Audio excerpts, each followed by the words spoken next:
Hey folks, welcome to Digimento Education. Welcome to yet another interesting video of engineering mathematics. This is engineering mathematics lecture 3. Hopefully you are all doing great and revise the concepts which I covered in the last two lectures. If you haven't gone through them, I would request you to go through them first and then hop on to this particular video. I am a course instructor, Utkarsh Upadhyay. Please hit the like button, share and subscribe to our channel and write down your comments below in the comment section. We will definitely get back to you with the solutions, or if required we can make the separate video on those doubts. Okay, in the last lecture we basically terminated our discussion in the last lecture we ended our discussion with some properties related to the matrices, and in this lecture we are starting off with some more properties related to the matrices. Let's have a look at them. The first one is basically the inverse of a matrix. Let me use a red maroon marker so as to make it more legible and credible. So the inverse of a matrix. Inverse of a matrix. So inverse of a matrix for any square matrix is defined for any square matrix A. For any square matrix A of order n, and it should be a non-singular for any square matrix A which is non-singular, which means a determinant of that matrix should not be equal to 0. The A inverse is defined as 1 by determinant of A into adjoint of A.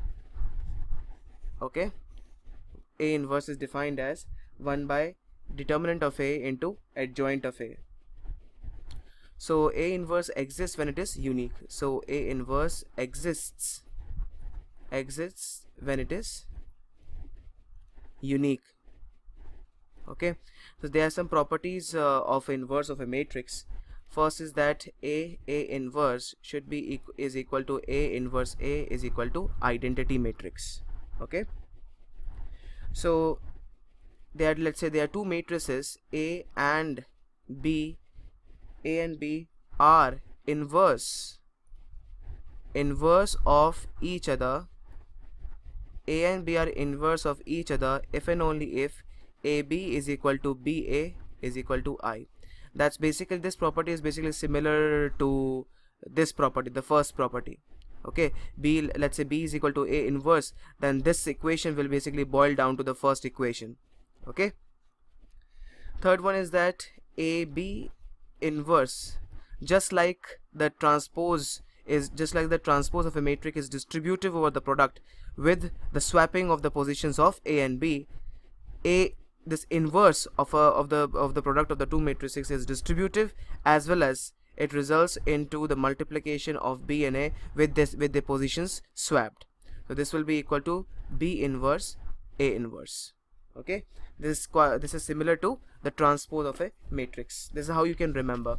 For example, let's say if we have three matrices A, this will be equal to this will be equal to C inverse, B inverse, A inverse. But just to remind you once again, the order, there should not be any order mismatch between the matrices. Okay, then only the product will exist.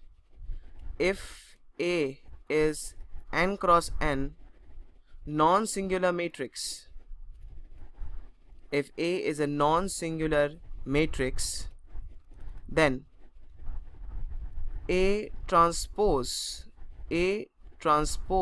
inverse is equal to A inverse transpose. So the inverse and transpose can interchange their positions. There is no harm in that. It will not change the answer. Okay, if A is n cross n non-singular matrix,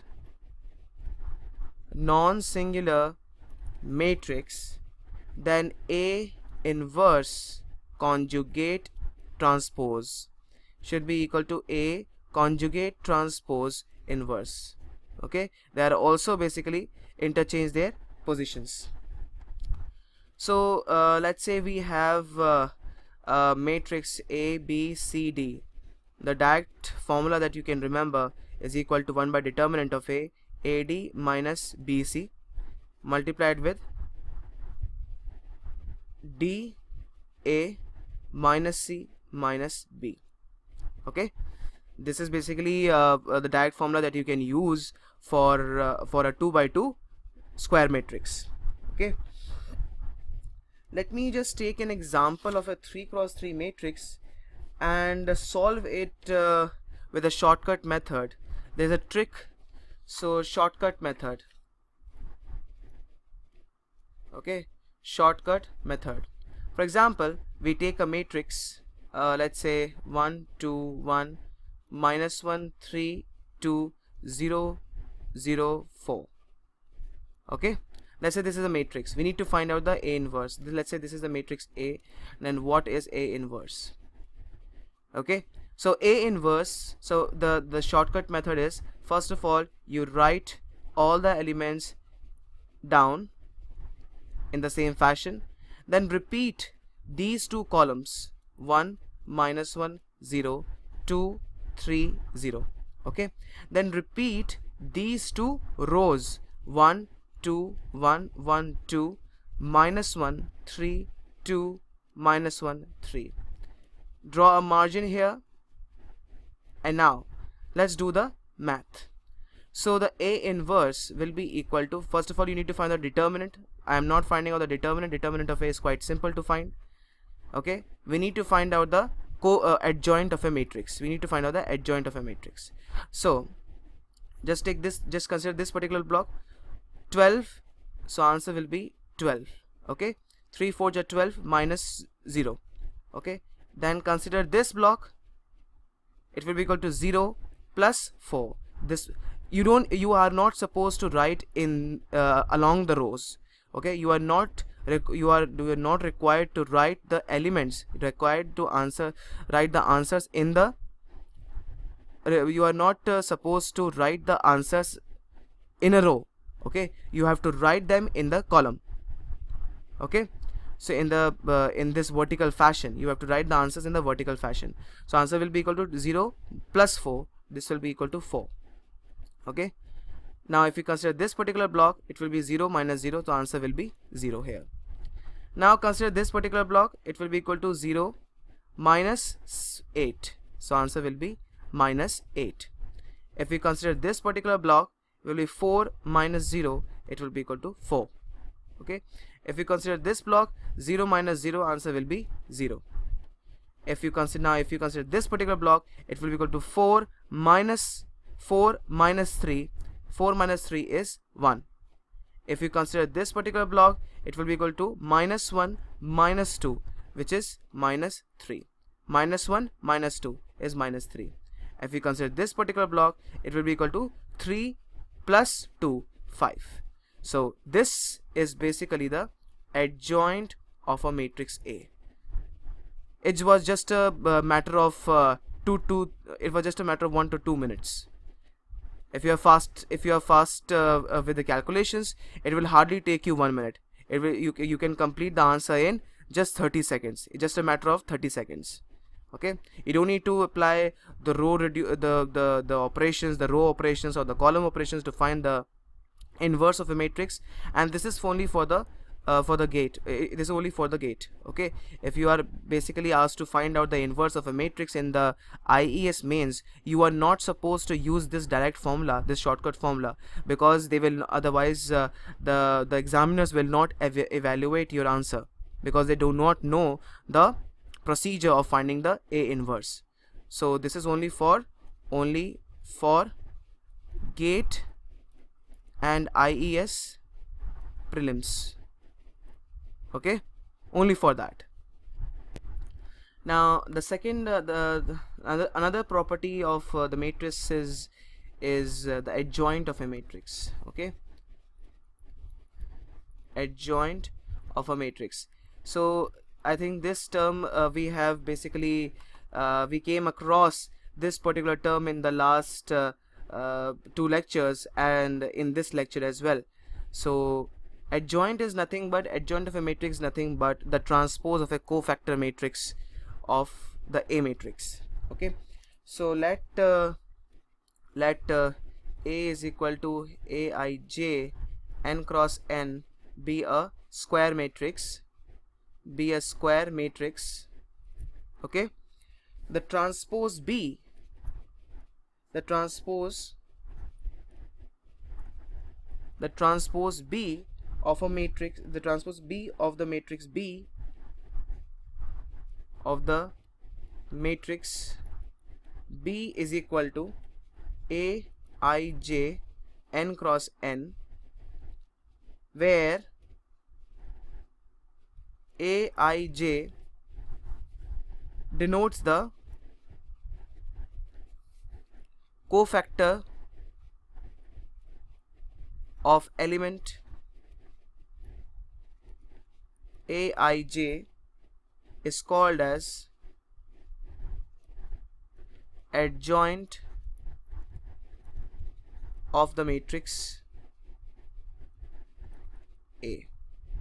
Okay, and it is denoted by Adj of A. So we can say B is equal to Adj of A. So adjoint of A is nothing but cofactor of A transpose. That's just the transpose of that. Okay, and I basically described some properties related to the adjoint of a matrix A in the last lecture and also proved them, so I'm not going to write them here again. So please go through those formulas because they are very, very important. Also go through the proofs, try to do it multiple times as you can until you embed those things in your unless you embody those things in your brain, so that you never forget. Okay, let's have a look at this particular example. The matrix A, which is given to with this basically a 4x4 symmetric matrix, is a square matrix, has determinant of A is equal to 100 and trace A is 14. The value of mod of A minus B is what? Okay, so we know, since trace of A is given to us as 14, and we know the trace is nothing but the sum of the principal diagonal elements. This will be equal to A plus 5 plus 2 plus B is equal to 14. So from here we get A plus B as 7. Okay, now we need to find out the determinant of A. So that determinant of A is given to us as 100, and from here we can say the determinant of A will be equal to 5 times of A3702400B. I am basically opening the determinant along the second row. Okay, and so the determinant will only exist corresponding to the 5 value. Okay, because if we just take it with respect to 2, 1 and 3, this term will come out to be equal to 0. So the only term that we are left with is this. Okay, so this is basically 100. If you solve this, you get 5 into 2 into A into B, which is equal to 100. 10 AB is equal to 100 and AB is equal to 10. Okay, so from these two equations, from the above two equations,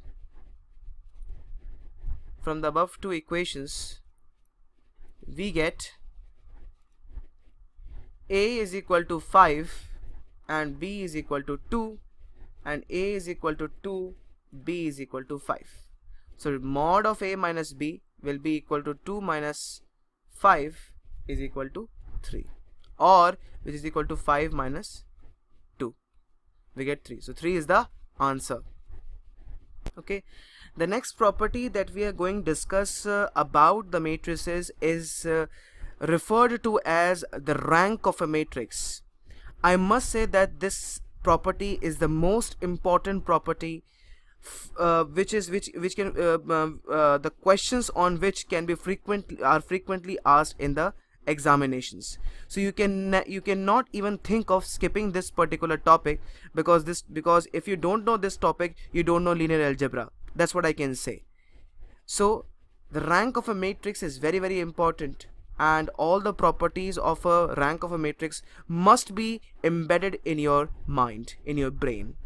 Okay, before starting off with the rank of a matrix, I am basically going to discuss something about the minors of a matrix. Okay, I'm going to some points on the minors of a matrix. Let me put the heading, the minors of a matrix. Okay, let's say the matrix A, let's say matrix A be a 4 cross 5 matrix. Okay, let me just write it here. Let A matrix be a 4 cross 5. Let's say A1, B1, C1, D1, E1, A2, B2, C2, D2, E2, A3, B3, C3, D3, E3, and A4, B4, C4, D4, E4. Let's say this is a 4 cross 5 matrix. If you are asked to find out the number of minors of order 4, order 3, order 2, and order 1, so how many minors of the same order will there be, given any ordered matrix? For example, here we have a matrix A of order 4 cross 5. So if you are asked to find out the number, how many minors can be taken out from this particular matrix which are of order 4. So minors will always be a square matrix. So minors are always a square matrix. So minors are square matrices. Okay. So number of minors, if you are asked of number of minors of order 4 will be equal to how many minors are there of order 4. So that can be basically found by using combination. So this will be equal to 5C4, then 5 is basically number of columns, into 4C4, which comes out to be equal to 5. Number of minors of order 3 will be equal to 5C3 into 4C3, and this will come out to be 4 into 10, which is 40. Okay, number of minors of order 2 will be equal to 5C2 into 4C2. This will be equal to 6 into 10. This will be equal to 60. Number of minors of order 1 will be 4C1 into 5C1. This comes out to be equal to 20. So this is how you are supposed to find out. The greatest minor, this is important. This is very, very important. The greatest minor is of order equal to minimum of number of rows and number of columns. So here we have if we consider this particular example, the greatest minor that can be made out of this particular matrix is of order 4. You cannot create a matrix, you cannot create a minor of order 5, though we have number of columns equal to 5, but the number of rows is less than 5, which is 4. Okay, 1 2 3 4. So the greatest minor that can be made out of this particular matrix will have the order of minimum number of rows comma number of columns. Okay, so in general, if we just talk of a general matrix for a matrix, for any matrix, I'm not basically generalizing it to a square matrix. For any matrix of order m cross n, this is m cross n, number of minors of order r will be equal to m cr into ncr. Okay, the order of the greatest minor,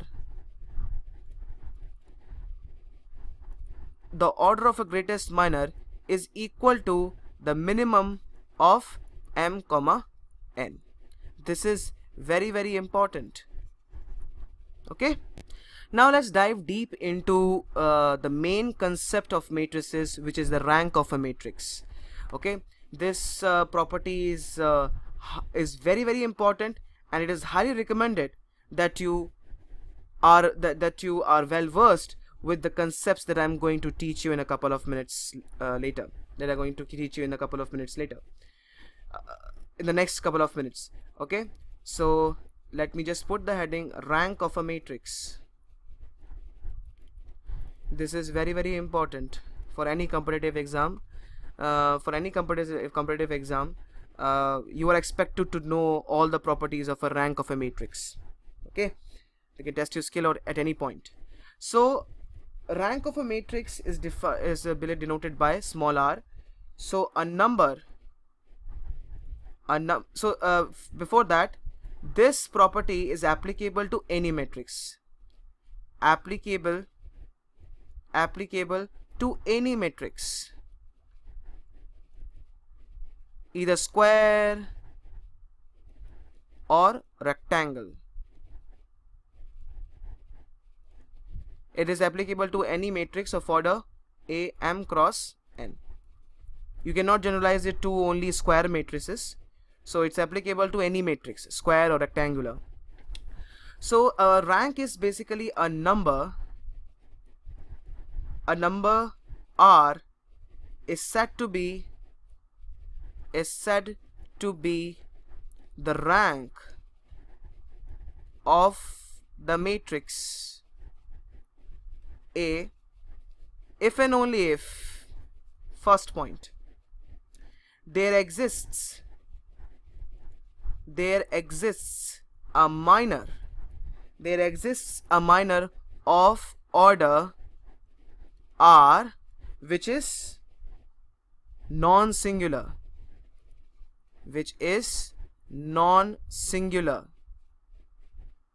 or non-zero. Okay, all the minors of order greater than r are singular or zero. Is it clear or not?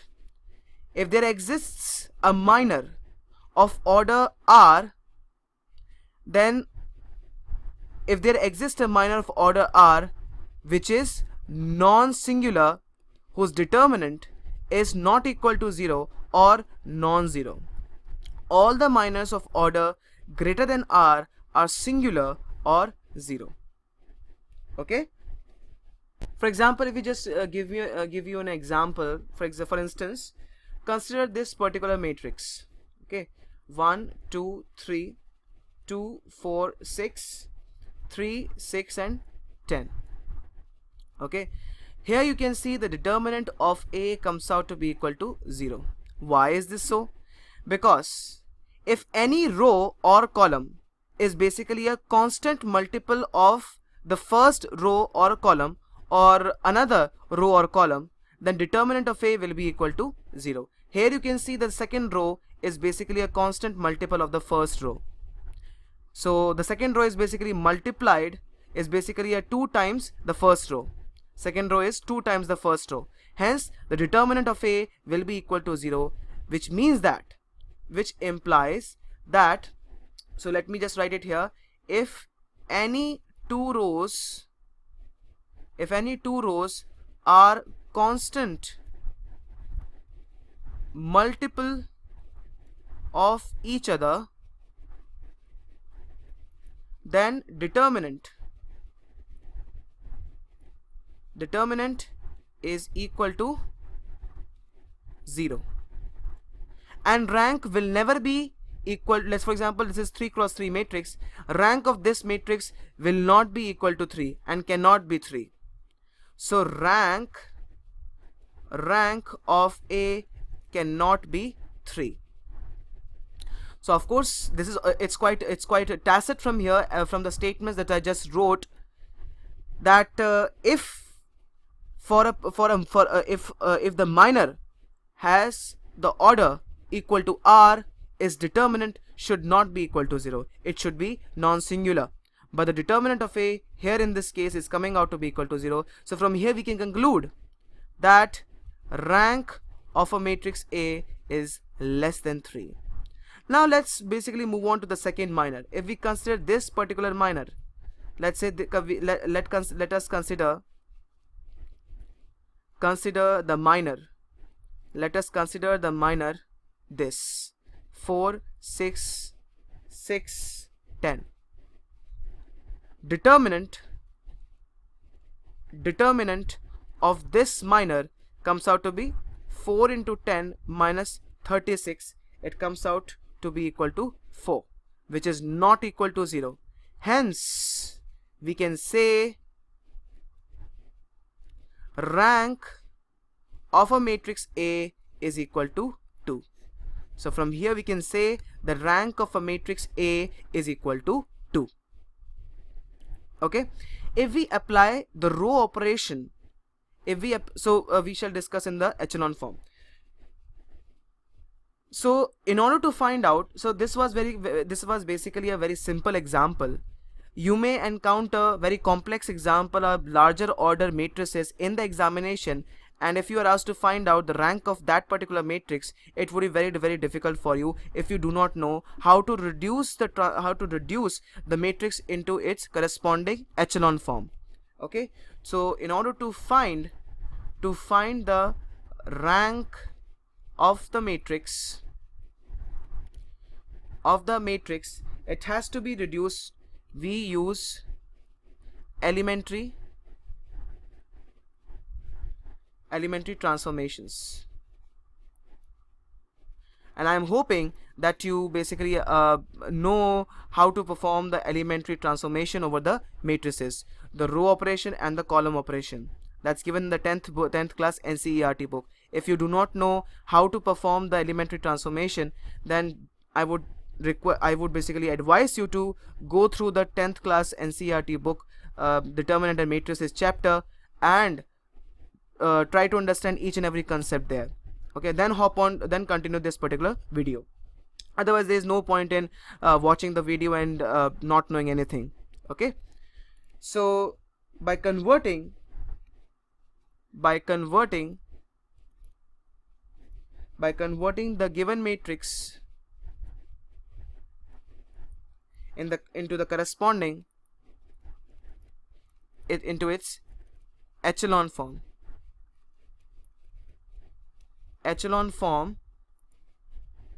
the number of non-zero rows in the echelon form of the matrix gives the rank of the matrix. Okay,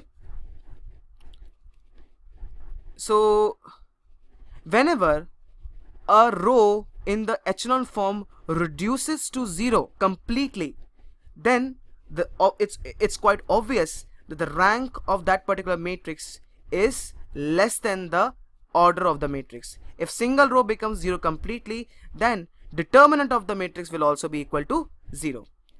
If at least a row in the echelon form of the matrix reduces completely to 0, then determinant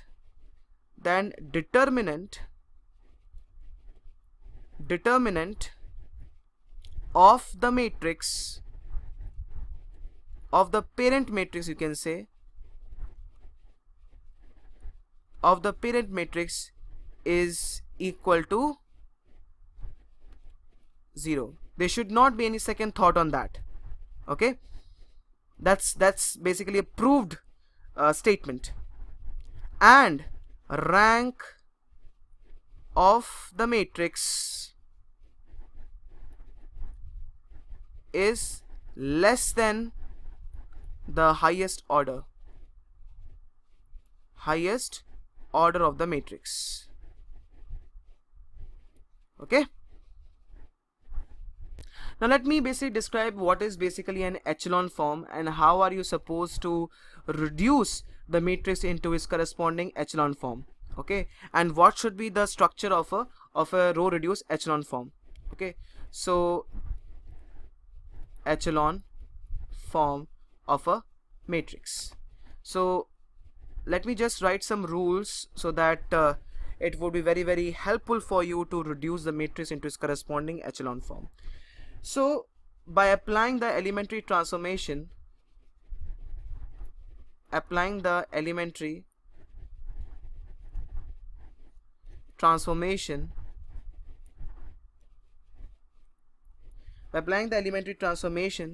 we can convert a given matrix into a form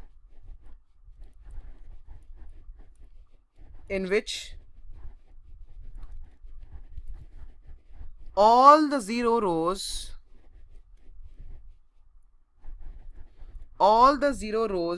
must be present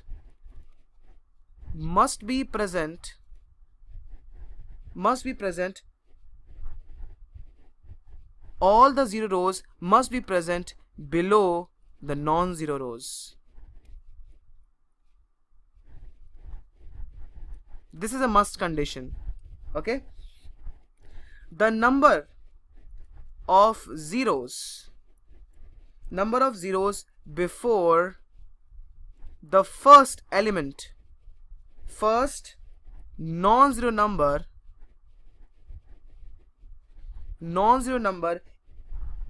in each row, or you can say of a row, must be less than the number of zeros before the first non-zero number of the next row. Okay, such a form is called as an echelon form. This form is called as echelon form. Let me start off with an example and clear your concepts regarding that, so that it would be it will basically give you a very crystal clear picture of how to reduce a matrix into an echelon form and how a echelon form of a matrix looks like. Okay, let me start with an example.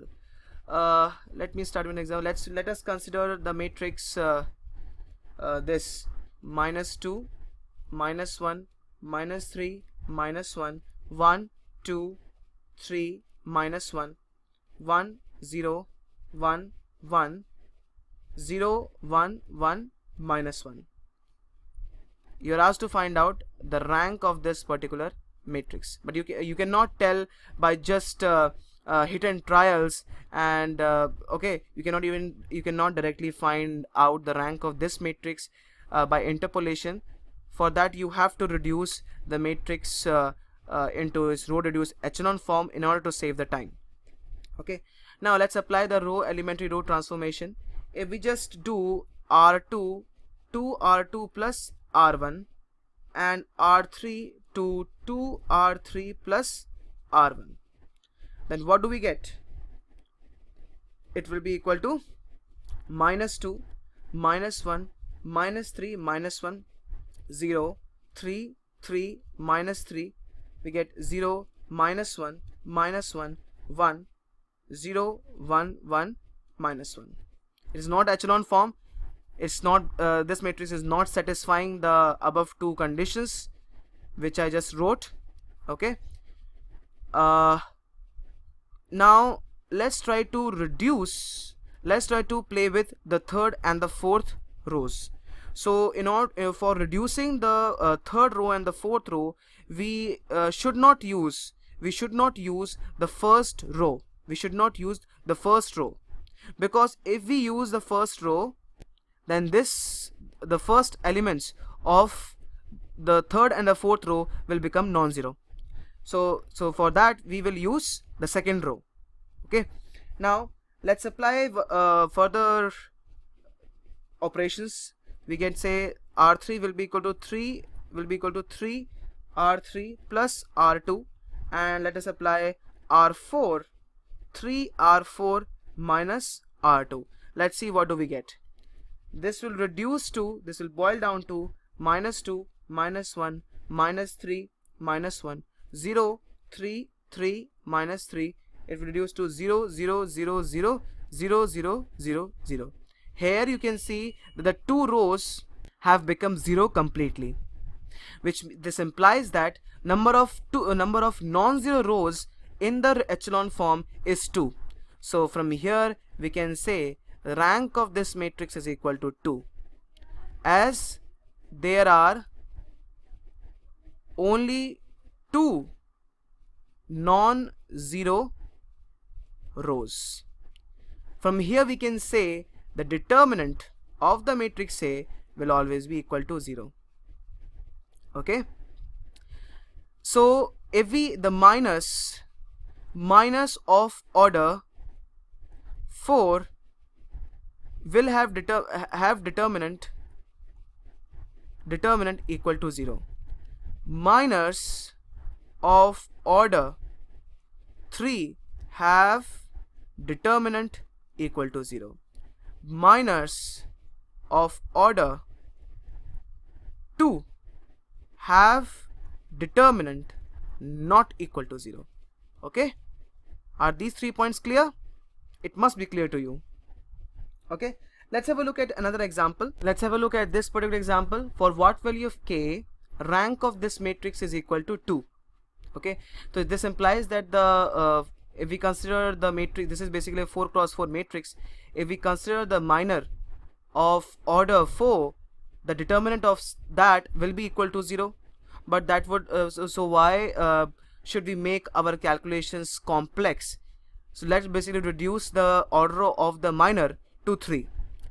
Now we know that since rank of this matrix is equal to 2, the minor of order 3 will have the determinant equal to 0. So why don't we consider this particular minor whose determinant will be equal to 0, and which will help us to find out the value of k. Okay, so if we use this, or you can basically apply the row the elementary transformations on that, and then you can reduce it to echelon form, and then you can find out the value of k. Okay, so let's use this. If you just see carefully, the determinant 0, 1, 1, 1, 0, 2, 1, k, 0, determinant of such will be equal to 0. Okay, so it will be equal to -1 of 0 minus 2 plus 1 into k minus 0 is equal to 0, which implies that k is equal to -2. Hence the answer is -2. Or you can just basically reduce this thing to using the elementary transformation into the row reduced echelon form, and then you can easily find out the value of k that satisfies the above two conditions which I basically described a couple of minutes ago.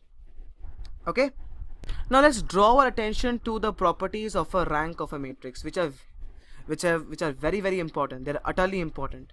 So the properties of the rank of a matrix. Okay, properties of a rank of a matrix. Let's write them down one by one. First, elementary root transformations do not affect the rank of a matrix. So elementary transformations do not affect rank of a matrix. Okay. Second point, only for a null matrix, only for a null matrix, only for the null matrix, rank is equal to 0. Third point, if a m cross n is non-null matrix, then rank of a m cross n matrix will be less than or equal to minimum of m comma n and should be greater than or equal to 1. Okay, the maximum value of the rank of a matrix of any matrix m cross n, of any matrix A whose order is m cross n, will be equal to the minimum value of the number of rows and number of columns. Or you can say that's basically also the definition of a minor of a matrix. The maximum, the greatest minor has the order of minimum of number of rows and number of columns. Rank also has the same definition. Rank of a matrix m cross n has attains the maximum value of minimum of m comma n, or number of rows and number of columns. Fourth, the rank of non-singular matrix of order n is n. Okay. Fifth, the rank of a singular matrix of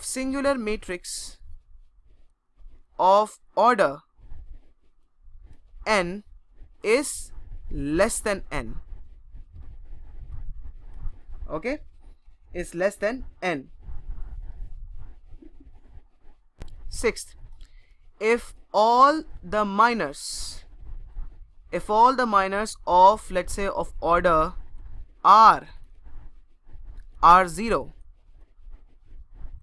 then rank of the matrix is less than r. Okay, if all the minors of order r are 0, then the rank of this matrix is less than r.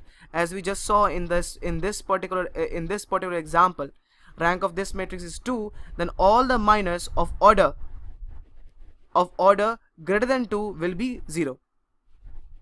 Okay, so if this is 0, if all the minors of order r are 0, then rank of a is less than r. Okay, now seventh, rank of an identity matrix, rank of, let's say, I4, which is basically identity matrix of order 4 cross 4, is 4.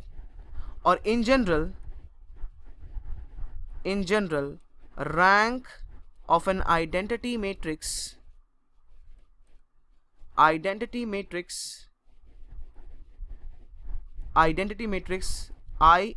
of order n is equal to n. Eighth, rank of a diagonal matrix is equal to the number of non-zero elements in its principal diagonal. Okay, for example, if we have this 1 2 0 3 0 4, this everything is 0 because this is a diagonal matrix. So rank of this matrix, let's say A is equal to this, rank of this particular matrix will be equal to 1, 2, 3, 4 is 4. There are 4 non-zero elements in this diagonal. Okay. Ninth, the rank of a matrix represents the number of linearly independent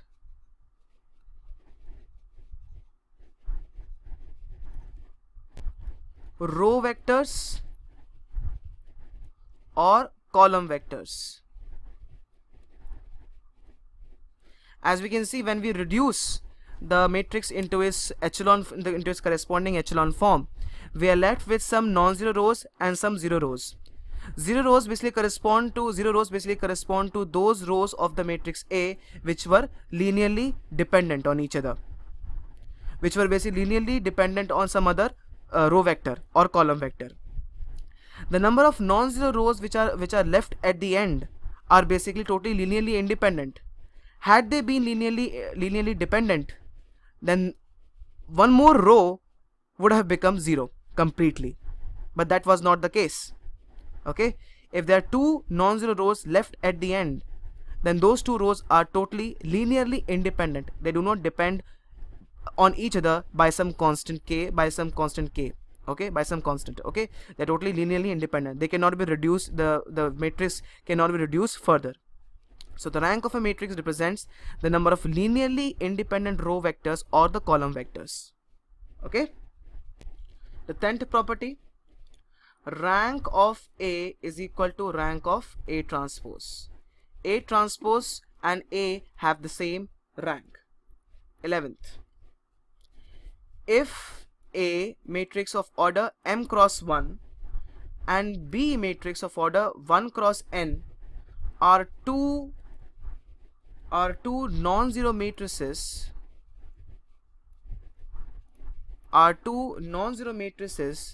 then rank A into B is 1 always. Okay. For example, if we have the A matrix of order 3 cross 1, let's say 1, 2, 0, it's a matrix of order 3 cross 1, and B is a matrix of order 1 cross 4, let's say 2, 3, 4, 5. Of course, there should not be any order mismatch, so AB will turn out to be 2, 3, 4, 5, 4, 6, 8, 10 and 0, 0, 0, 0, which is a matrix of order 3 cross 4. Then rank of AB is equal to 2. So the rank of the matrix will be equal to 1. Why? Because the second row is linearly dependent on the first row by a factor of 2. So if we just multiply the first row with 2 and subtract from the second row, we get the second row as completely 0. So there is only one linearly independent vector, only one linearly independent row vector present. Okay. Now the 12th property. If all the elements of A are a fixed constant k, if all the elements are basically of A are a fixed constant k and k is not equal to 0, then rank of the matrix A will be equal to 1. For example, we have this 2 2 2 2 2 2 2 2 2 2 2 2. All the elements, all the rows have the same elements, so we can basically reduce the second and the third rows to 0 completely by using the first row. Hence the rank of this, so if we reduce it to echelon form, it will be 2 2 2 2 0 0 0 0 0 0 0 0. So from here we can say the rank of the matrix A is equal to 1. 13th property, rank of AB is less than equal to minimum of rank of A and rank of B. Okay, rank of AB is less than equal to minimum of rank of A and rank of B. For example, rank of A 4 cross 5 will be equal to 4, and rank of B 5 cross 7, let's say, is equal to 3.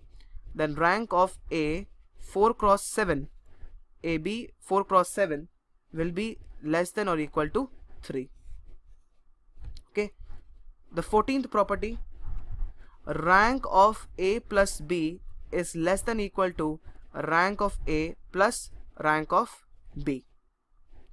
15th property, rank of A minus B should be greater than or equal to rank of A minus rank of B. And the 16th property is very, very important, the nullity of the matrix A. Nullity of matrix A. Let me just write the basic definition of the nullity of a matrix A. Nullity is defined as, so nullity represents the number of rows that have, represents the number of rows or columns that have become 0 completely. Okay, nullity represents the number of rows or columns that have become 0 completely. It represents the total number of 0 rows or 0 columns in the reduced echelon form of a matrix. In the echelon form of the matrix. Okay, so as we saw in this particular example, let's say in this particular example, nullity of the matrix A will be equal to 2, because there are two rows have become 0 completely, but the rank of this matrix is equal to 1. Okay, if we are performing the row transformations, then we will consider the number of rows becoming 0. If we are performing the column transformations, then we shall consider the number of columns becoming 0 completely. Okay, nullity of A is defined as minimum of number of rows, comma, number of columns, minimum of number of rows and number of columns of A minus rank of the matrix A. This is very, very important. Defined as the minimum of number of rows, comma, number of columns of A minus rank of A. If determinant of A is not equal to 0, then if determinant of A is not equal to 0, then we can say rank is equal to the minimum of m comma n. Then we can say rank will attain the maximum value. That's basically the maximum value of the rank will be equal to minimum of m comma n, and this implies that nullity of A will be equal to 0, because minimum of m comma n minus minimum of m comma n will be equal to 0. If determinant of A is equal to 0, is singular, then rank of this matrix will be less than minimum of m comma n, which implying that nullity of A is not equal to 0. Nullity also represents the number of linearly dependent rows or columns. Nullity also defines the number of rows or columns which are linearly dependent. Okay folks, I'm just stopping this lecture here, and we shall continue further in the next lecture. This lecture is very very important. Try to understand each and every concept I explained in a very in great detail. Okay, and try to be well versed with those. Thank you very much.